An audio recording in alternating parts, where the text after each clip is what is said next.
मुख्यमंत्री डॉक्टर मोहन यादव इस वक्त प्रेस वार्ता करने जा रहे हैं।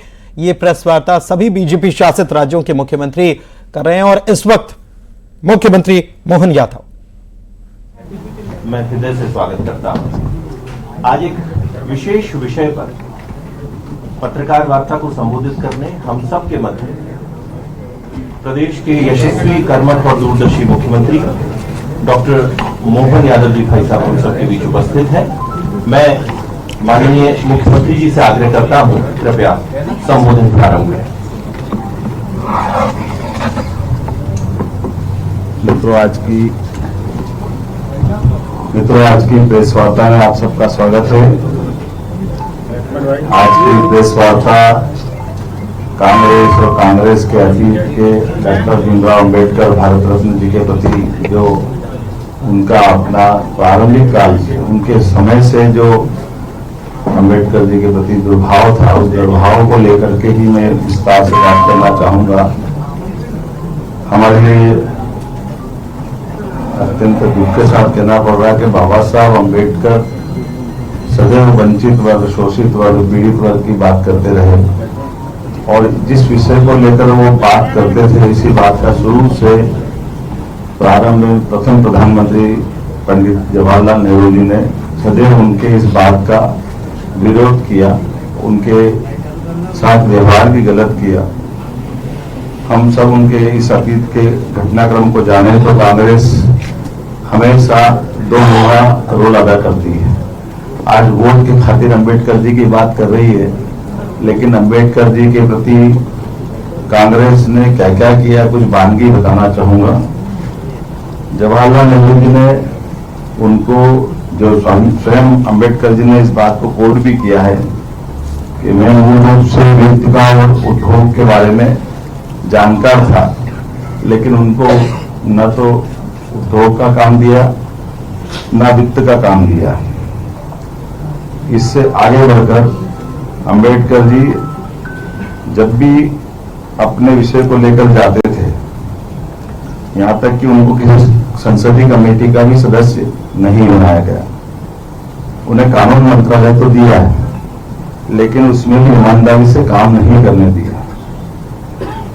हिंदू कोड बिल, जब भी उन्होंने बात करने की बात कही तो उनके स्वयं के शब्दों में जो उन्होंने लिख करके भी दिया है, उन्होंने अपने कहा कि उसमें केवल धर्म विशेष के मुस्लिम बंधुओं की बात करते थे, हिंदुओं की, एससी की, एसटी की, जो वो विस्तार से उनके हक की बात करना चाहते थे, कांग्रेस ने उसको तवज्जो नहीं दी। जो उन्होंने अपनी पुस्तक में भी कोट किया है कि ये केवल एक ही वर्ग को संतुष्टि करने से बात नहीं बनेगी। इसी प्रकार से धारा 370, पाकिस्तान का बनना, इन सारी बातों को बाबा साहब ने पसंद नहीं किया था, लेकिन हम सब जानते हैं कि ये किसकी इच्छा से हुआ है। और ये स्थिति बनी कि जो वो चुनाव लड़े 52 में, उस 52 के चुनाव में भी कांग्रेस के तत्कालीन प्रधानमंत्री ने खुल करके विरोध करके उनको चुनाव हराने का प्रयास किया। बाद का उपचुनाव हुआ, उपचुनाव में भी उनको चुनाव हराने का प्रयास किया। बाद के समय में काजोलकर जी उनके साथ चुनाव में लड़े थे। काजोलकर जी का कोई अलग से पहचान नहीं है, लेकिन काजोलकर जी को पद्म विभूषण भी दिया गया। एक ही बार चुनाव जीते, उनका कोई उल्लेखनीय योगदान नहीं है, लेकिन फिर भी ये कोट करने वाली बात है कि बाबा साहब का समूचे समाज के किए गए योगदान को अवॉइड करते हुए एक तरह से उनके बारे में, यहाँ तक कि जब उनका इस्तीफा मंजूर कर रहे थे, तब उन्होंने तत्कालीन गवर्नर से कहा था कि इससे कोई फर्क नहीं पड़ेगा। ये एक ऐसी चीज है जिसके बारे में डॉक्टर बीसी राय को पत्र लिखा है अंबेडकर जी के इस्तीफे से कोई फर्क पड़ने वाला नहीं है।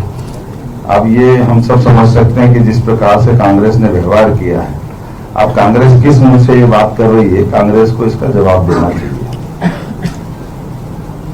कांग्रेस ने बात के क्रम में भी, हम सब जानते हैं, अंबेडकर जी के समय पे भी और अंबेडकर जी के बाद में भी उनके स्वयं के लिए ये तो बड़ा घोर आश्चर्य की बात है। पंडित जवाहरलाल नेहरू जी ने अपने स्वयं रहते रहते खुद को भारत रत्न दिलवाया।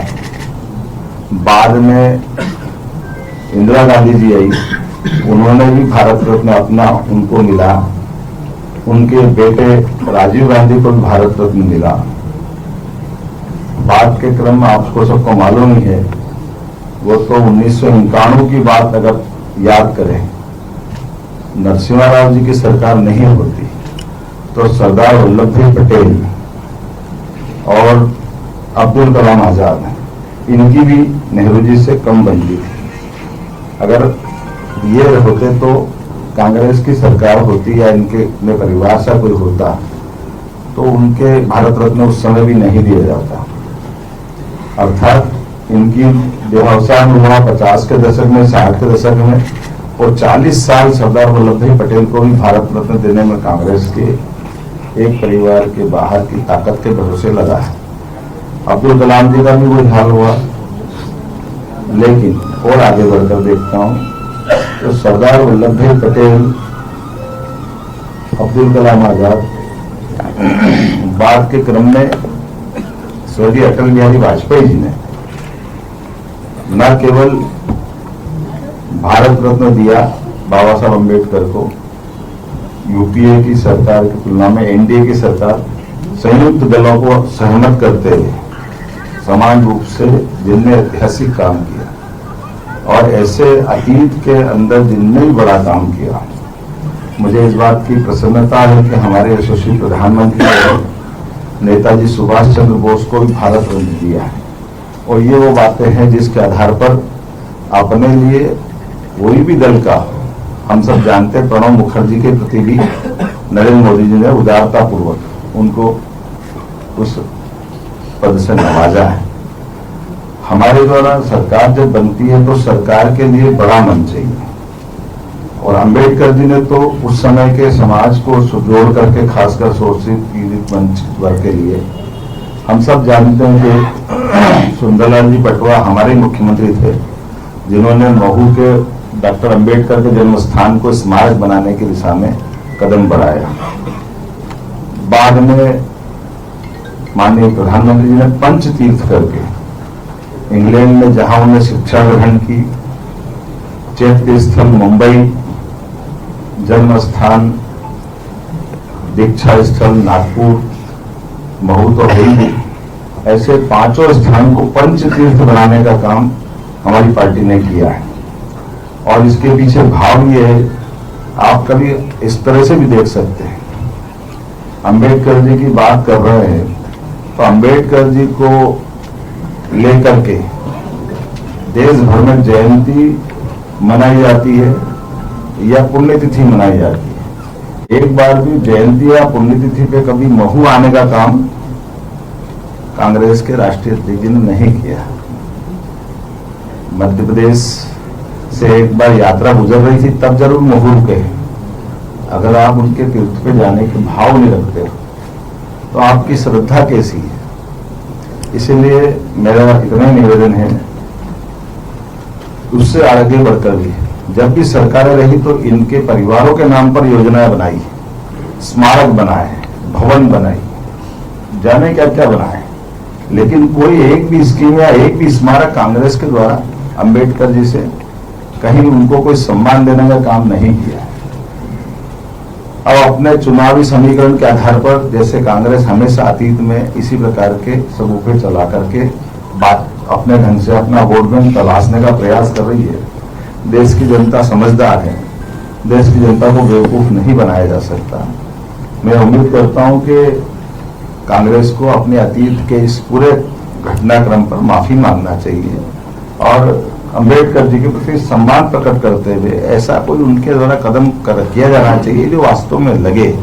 केवल वोट की खातिर आप किसी को कैसे भी करके विषय पलटने जाओगे, ये बात गले नहीं उतरेगी और जनता इस सब बातों को जानती है। मैं उम्मीद करता हूं कि आज की प्रेस कॉन्फ्रेंस चूंकि राष्ट्रीय स्तर के इसी विषय को लेकर के जोड़ी गई थी और अम्बेडकर जी पर ही हमको बात करना है, मैं अपनी ओर से पुनः कांग्रेस के नेतृत्व से अपील करता हूं कि वो अपनी सही बात को सामने लाए, बल्कि उल्टे अपोजिशन के लीडर के नाते से दुनिया का सबसे बड़ा लोकतंत्र भारत है और प्रधानमंत्री के बाद सबसे बड़ा सम्मानित पद नेता प्रतिपक्ष का है। स्वर्गीय भारत रत्न अटल बिहारी वाजपेयी जी ने उस पद की गरिमा एक तरह से हिमालय की चोटी की तरह बढ़ाई। 5 प्रधानमंत्री के सामने वो अपोजिशन के लीडर के नाते से सदैव बैठते आए हैं। हर एक बार उनने अपनी गरिमा से अपने पद को गौरवान्वित किया है। अभी हम देखते हैं कि मुखौटे लगा करके सेल्फी खिंचाना या सांसदों को धक्के दे देना, ये फिर जो घायल हो गए, जो आरोप लगा रहे, रिपोर्ट कर रहे, अभी आप थाने से उन्हें रिपोर्ट भी करते हो, आप हॉस्पिटल मिलने चले जाओ, उनकी मिजाज कुर्सी कर लो। आप अहंकार में इतने डूबे हो कि हमने जो कर दिया वही सही, तो क्या दुश्मनी कर रहे हो आप? ये कैसा एक विषय है, इस विषय को समझने की जरूरत है। लोकतंत्र में जनता इस सब बातों के जवाब मांगती है। कांग्रेस बहुत पुरानी पार्टी है और कांग्रेस के लीडरों का अपना ये जो आचरण है ये उनको शोभा नहीं देता। मैं मानता हूं कि इस तरह की बातों के बाल पे माननीय अमित शाह जी वो व्यक्ति है। जब मैं अपनी स्तर की बात करूं कि मैं अभी इन्वेस्टर समिट के लिए लंदन जा रहा था, तो माननीय पीएम साहब से, माननीय एचएम साहब से जब मिला था, तो एचएम साहब ने कहा कि वो जो जहां रुके हैं आप लंदन में कार्यक्रम बने, तो जरूर उनका जो 2 साल पढ़ करके लंदन में वो पढ़ने गए उस स्थान को जरूर देखना है। मैं जब वहां उस स्थान पे गया तो वहां के लोगों ने बताया कि वो आबादी वाली एक कॉलोनी है। तो जब हमारी सरकार ने तय किया लेने का, तो 8-10 साल मतलब उसमें मुकदमा लड़ना पड़ा, क्योंकि वो उसको स्मारक नहीं बना देना चाहते थे इंग्लैंड के लोग। वो कहते कि इससे फिर हमारी निजता प्रभावित होगी, हमारी शांति प्रभावित होगी, कई लोग आएंगे जाएंगे, ये होगा। लेकिन माननीय एचएम साहब, माननीय अमित शाह जी और माननीय हमारे प्रधानमंत्री श्रीमान नरेंद्र मोदी जी का श्रद्धा है डॉक्टर अम्बेडकर जी के प्रति। उन्होंने कहा नहीं, हमारा भाव ये है कि अम्बेडकर जी से जुड़ा हुआ अगर उनका वो स्थान है जहां उन्होंने 2 साल पढ़ाई की है, उस स्थान को हम अपने तीर्थ की तरह ही लेंगे। ये हमारे अपने नेताओं का दृष्टिकोण है, माननीय अमित शाह जी का दृष्टिकोण है और इसी तरह से उन्होंने अपनी बात कही भी है। लेकिन कांग्रेस अपना तरीका लगाती है और जनता हर बार उनको मुंह की खानी पड़ती है। 14 हो जब उनकी सरकार चली गई पूरी तरह से, तब वो उनको मजाक बना रहे थे माननीय मोदी जी का, बीजेपी का। 2019 में वो हार गए, फिर भी मजाक बना रहे थे। अभी 2024 में हार गए, फिर भी उनके अपनी तरीके लग रहे हैं।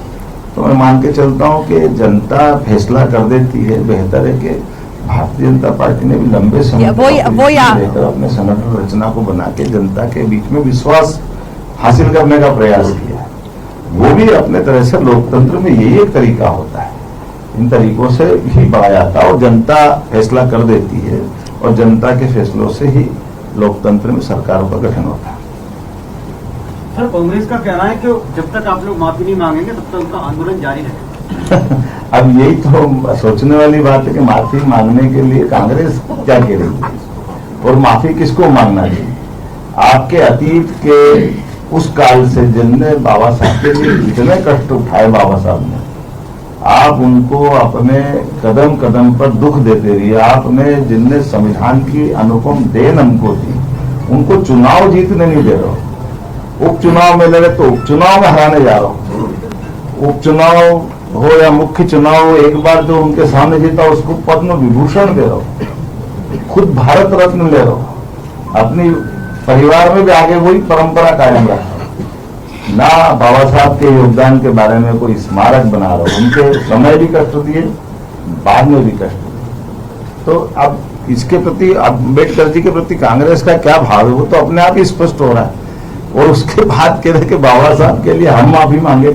हमने जितनी श्रद्धा रखी बाबा साहब के विषय को लेकर के, ये तो अब सबके सामने जग जाहिर है और जनता सब जानती है। आज दुनिया के सबसे बड़े लोकतंत्र में स्वर्गीय पंडित नेहरू जी के बाद 7 साल बाद अगर हमारी तीसरी बार सरकार बनी, तो जनता का भरोसा ही है कि जब हम सरकार तीसरी बार बना रहे हैं, इससे बढ़ के क्या प्रमाण होगा।